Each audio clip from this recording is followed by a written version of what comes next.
Hi, Marcus. Did you realize that it's actually the responsibility of Indianapolis residents to clean up the debris in front of storm drains just like this one? Look at this ginormous stick.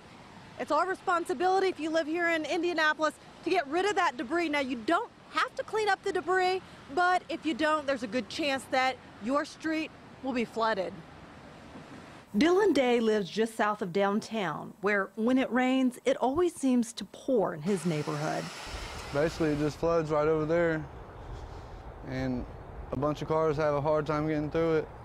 So it's no surprise he's not happy about the weekend forecast. I'm thinking it's going to be flooded for sure. Rain is kind of filling in back out west. Storm Track 8 meteorologist Randy Allis expects flooding through early next week. Some parts of the area, they're already saturated the ground. I mean, yesterday we had reports of already 2 inches of rain.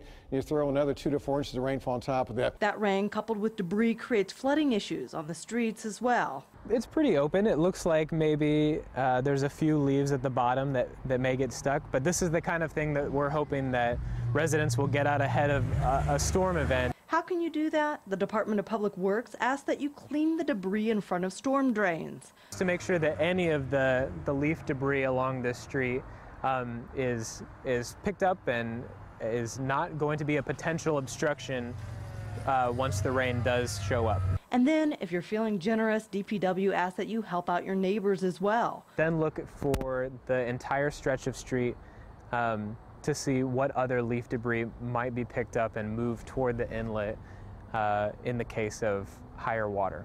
Another big concern on the streets, people trying to drive through high water.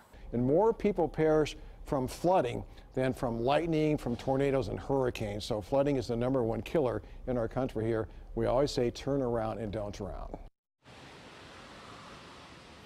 DPW will have crews out in full force this weekend getting rid of debris like the debris you see here that's on the roadway. They'll also be in charge of closing down roads that they deem hazardous or unsafe for people to drive through. But keep in mind those storm drains, well, that is your responsibility at home. Live downtown, Elizabeth Choi, Wish TV, News 8.